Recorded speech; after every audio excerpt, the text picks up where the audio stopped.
These plungers that I found at the dollar store are going to be perfect for my Halloween decor. I'm going to leave the plunger as it is and attach a round styrofoam ball to the top of the handle. And I'm just going to use a touch of glue to hold it in place. It's time to dress the plunger now, and I'm going to start with this large thrifted white tablecloth. Next, I'm going to wrap some battery-operated lights loosely around the tablecloth and tuck the battery pack underneath. To cover up the lights, I'm going to add my last layer, and it's a thrifted lace curtain. As a finishing touch, I cut out 2 eyes from the black fabric I used for the broom, and I'm going to add them on with a dab of hot glue. I'm going to remove the handle from one of the plungers so that I can paint it. I'm going to give it a nice warm brown color with some craft paint. While the handle's drying, I want to trim the base so that it isn't so wide. The rubber is easy to cut with my sharp fabric scissors. I want to cover the rubber part with fabric now, so I've chosen a few fabrics in oranges and blacks that I'm going to use.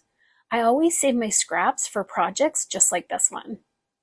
The fabric needs to go 3 to 4 inches above the rubber and then down to the table, so I'm going to cut each piece about 8 inches or so wide. I'm going to use an old t-shirt, a flannel shirt, and some other fabric scraps. To hold the pieces together while I'm cutting them, I'm going to run a little line of hot glue in between each piece of fabric. I want to make it about 2 inches from the top of the stack. Now I'm going to turn the stack around and start cutting up through the layers. I'll start by cutting up about 4 inches or so. I don't want to go quite as far as the glue line.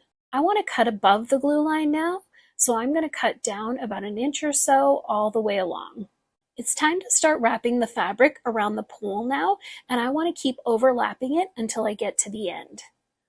I'm going to use some thick jute twine to hold it all in place, and I'm putting that right around that glue line between the top and the bottom cuts. I think these are so cute, and I love that they add a playful touch to my Halloween decor. Who would have thought plungers could look so fun? I hope this has inspired you to grab some plungers and make your own Halloween decor as well. Head over to the dollar store and grab a plunger for this awesome DIY. Add a dab of hot glue to the top of the handle and place one of the batches of leaves into the hot glue. Turn it over to the opposite side and add some more hot glue and another bunch of leaves. Continue moving down the plunger until you get the desired amount of leaves that you'd like. Next, you're going to need some white duct tape. Start by using small strips to hold and reinforce the leaves into place. Then wind the white tape down the entire plunger. Start bending all of the leaves out to make a tree shape. Grab some Apple Barrel multi-surface black paint and a paintbrush. Dip the paintbrush into the paint, then tap it onto the tape. This will give your tree bark a nice aspen or birch effect. Place the plunger onto a pizza pan. Wrap the pizza pan and the plunger base with some cloth and add some faux leaves to hide the base. Now it's ready to place somewhere in your home. Grab a foam pumpkin and remove the stem. Grab a piece of scrap fabric and start stuffing it around in a circle into the center of the pumpkin until the whole thing is completely stuffed into the center, wrapping all of the foam so that it's enclosed. Place the stem back on top. Add some optional leaves if you'd like. Cut a piece of twine and add that to the stem as well for a vine effect.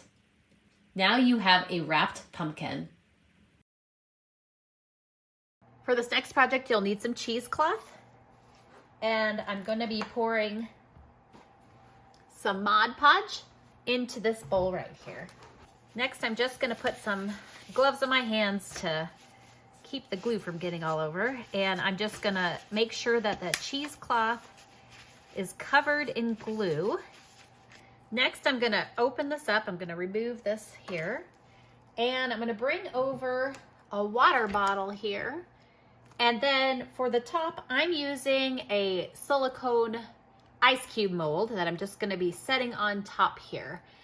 And I'm gonna take the cheesecloth and I'm gonna place it over the top.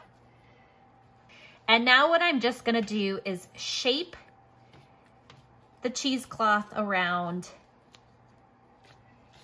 Now that it's all shaped, I'm gonna let this dry completely before I touch it again. Now that the cheesecloth has dried, we're gonna carefully remove. So what I've decided for my ghost is I've taken some adhesive backed felt and cut out 2 circles.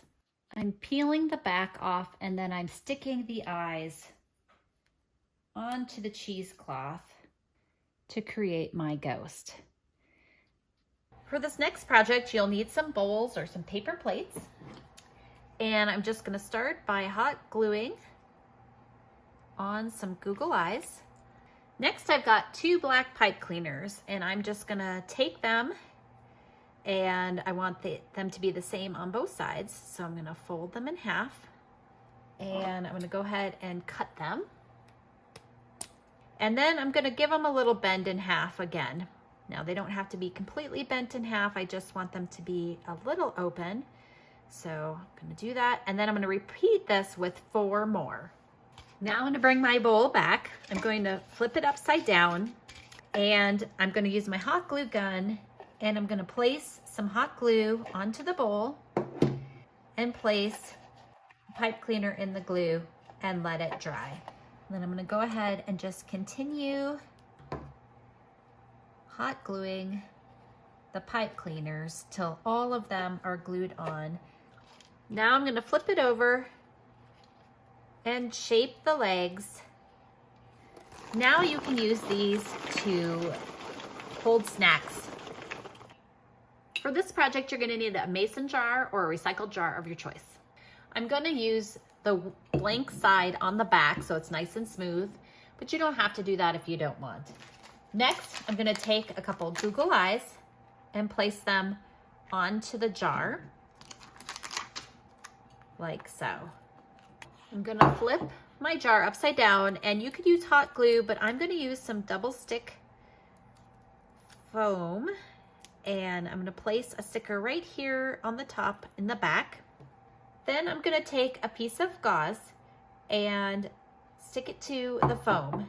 Now what I'm gonna do is start winding around the jar.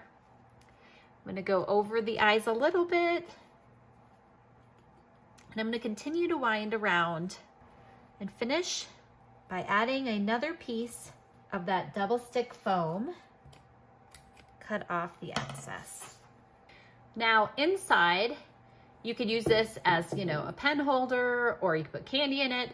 I like to either put a battery operated tea light inside, or I'm a big fan of these color changing LEDs, because then they're just really fun because they change colors. So I'm gonna drop one of those inside. And here they all are on display in our home. I hope this inspires you to create some Halloween decor of your own.